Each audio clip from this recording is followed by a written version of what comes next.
Today is a day that will live in infamy. No, maybe not that grand, but today we're going to get your live video feedback. So going from a GoPro 3 to a GoPro 4 or 5 likely will result in the loss of live video feedback through your gimbal, such as the one I have, an H3 2D Zenmuse. Am I saying that right? Zenmuse? GoPro likely did this so they can be the ones to offer gimbals and sign deals and contracts with manufacturers, pretty much to take the control out of your hands and force a purchase in order to get what you already had and were happy with. Good job, GoPro. Or DJI or whomever. If it spurs innovation, fine, great, awesome. Have you checked GoPro's stock lately? It's on the pitiful side. Not as dramatic as Kodak's as digital cameras started to hit critical mass, but with service like that, it's only a matter of time. Not only are they pulling this video feed nixing via updates, but let's be honest, their mounting system is kind of over proprietary and does severely limit options, though in some conditions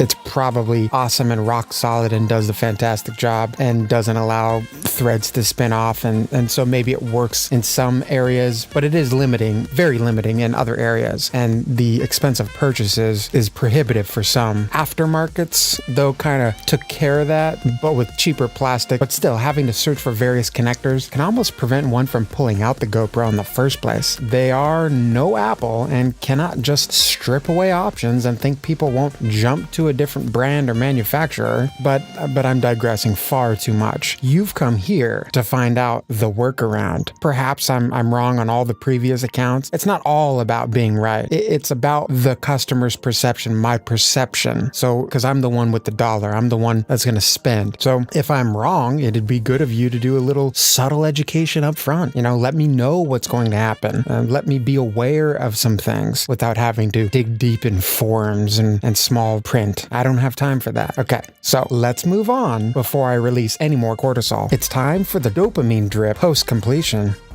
And I'm talking about being productive here. We've got our components all ready to go. There's our GoPro. There's the Zenmuse Gimbal. And we've got our GoPro parts and components from Amazon. Links in the description below. Alright, we're going to go ahead and remove the components from the bag.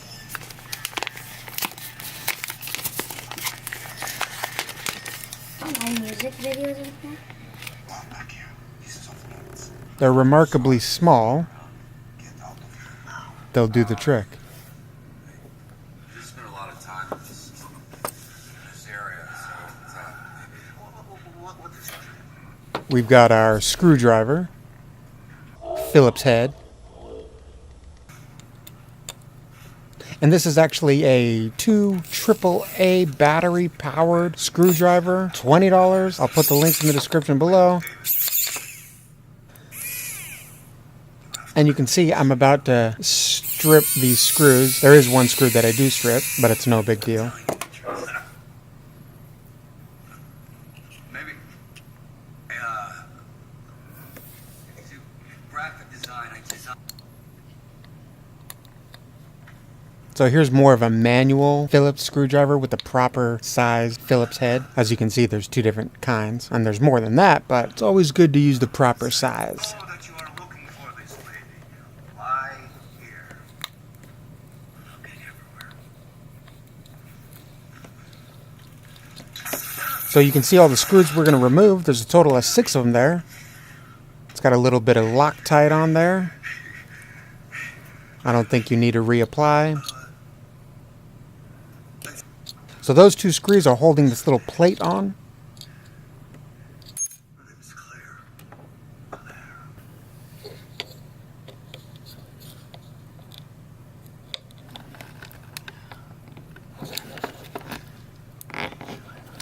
And these screws are on there pretty tight.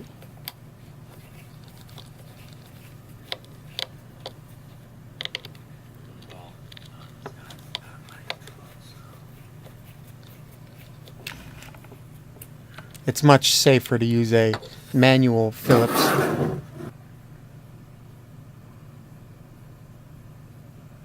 You can see I've basically stripped most of it.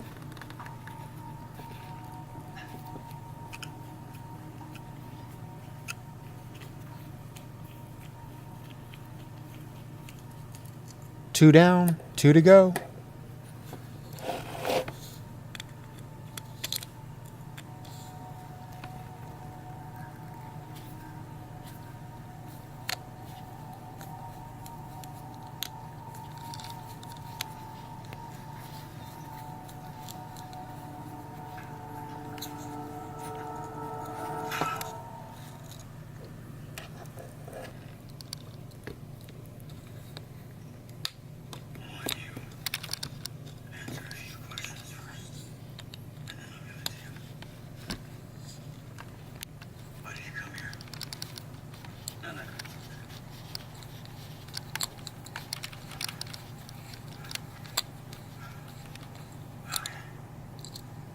All right, next step. Hey, I didn't strip that one as much.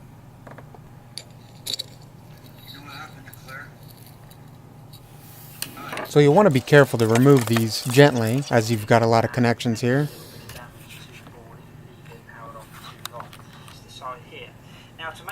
Now that's just a clasp that flips up and down to hold the ribbon cable in.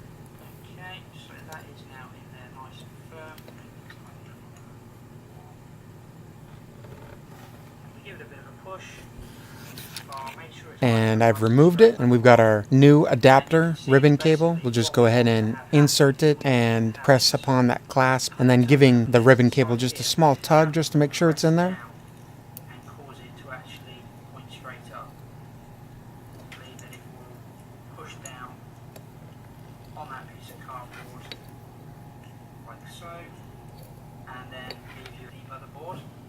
All right.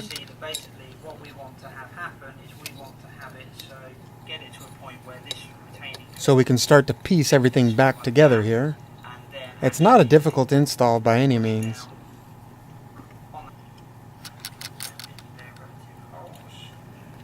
It's just we're going from the port we use on the back of the GoPro to that USB.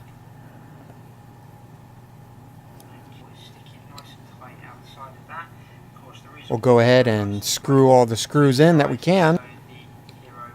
I'll be 1 down just because I stripped it. And I don't want to put a stripped screw back in, because then for sure I'm not getting that back out.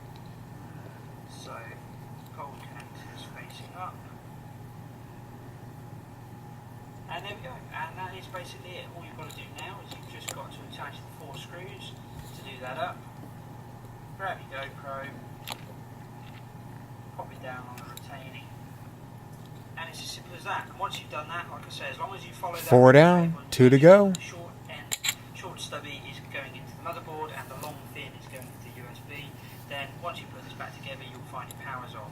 Not only is this going to work with the Hero 4, but it is also, of course, because it's USB.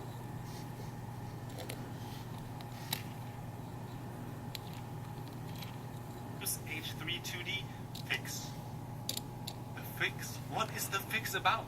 I had my new GoPro 4 Black Edition installed to it, and we were up in the air, and I received only a black screen. Actually, I had a strong signal on my FPV, but, well, a black screen signal isn't worth a dime. I could just have thrown it away. I could have heated it up. Part 56. Part 56 sounds like a film. I've got to shoot a film named Part 56. Actually, Part 56 is available, as I said, on B&H Photo, for example. Next to that, we need a small screwdriver for LED.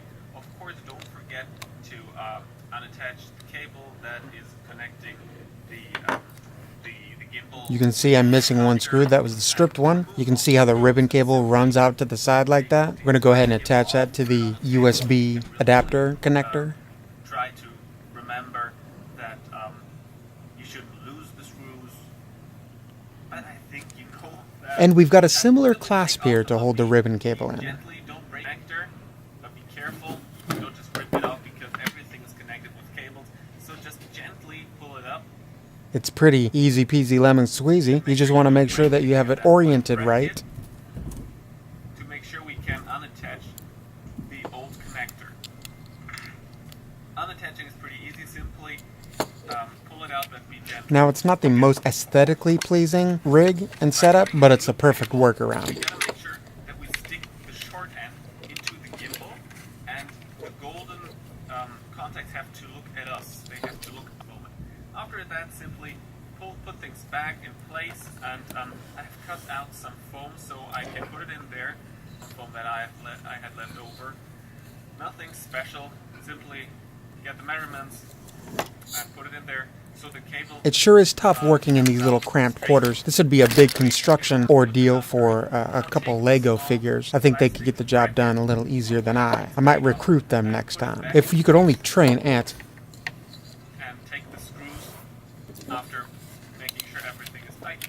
Take the screws and put those back in. Yes, I wiped the lens with my thumb. That's a tip you don't want to follow. Things together tight, and don't break anything. Don't go too crazy again. Gently put them in there. All right, it just slides right in. Make sure you're not crimping or pinching that ribbon cable too much. Upwards again. We simply slide it in there. No, wrong way. Put the USB dongle to the USB connection of the camera. And don't forget that And that's the camera pretty much the right way now it should look. It looks like it extends out a little too far and you can push it in. But for me, it seemed like that mini USB was a little longer than your traditional. On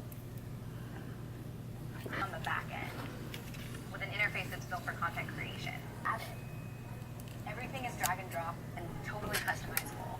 Shape, size. Sure wish a Zenmuse or GoPro or somebody came up with a better system as far as getting this camera onto the gimbal and connecting reliably. I know they've got some clips and clamps out there. I've only seen one style, but working with these small screws, especially in the field, kind of a nightmare. Divi, the fastest, easiest way to build beautiful websites.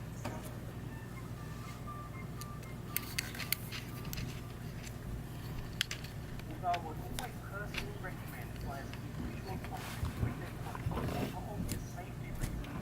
Before editing, set up something very handy.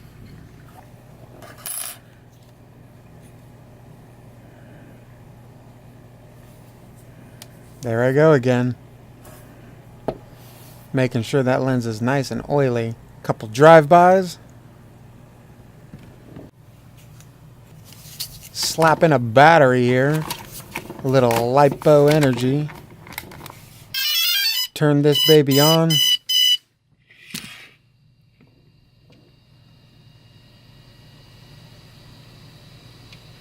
It's always a good sign.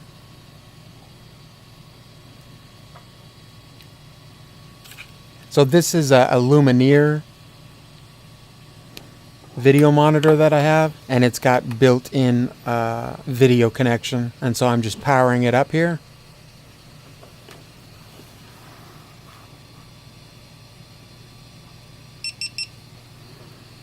And it looks like I'm taking some excellent drone footage of my desk. And we've got all our heads-up display information.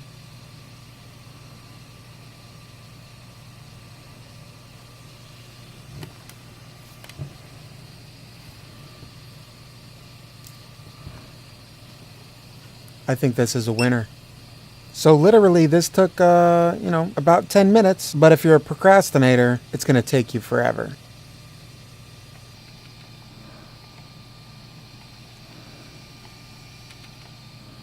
I want to thank you for watching, subscribe, all that stuff.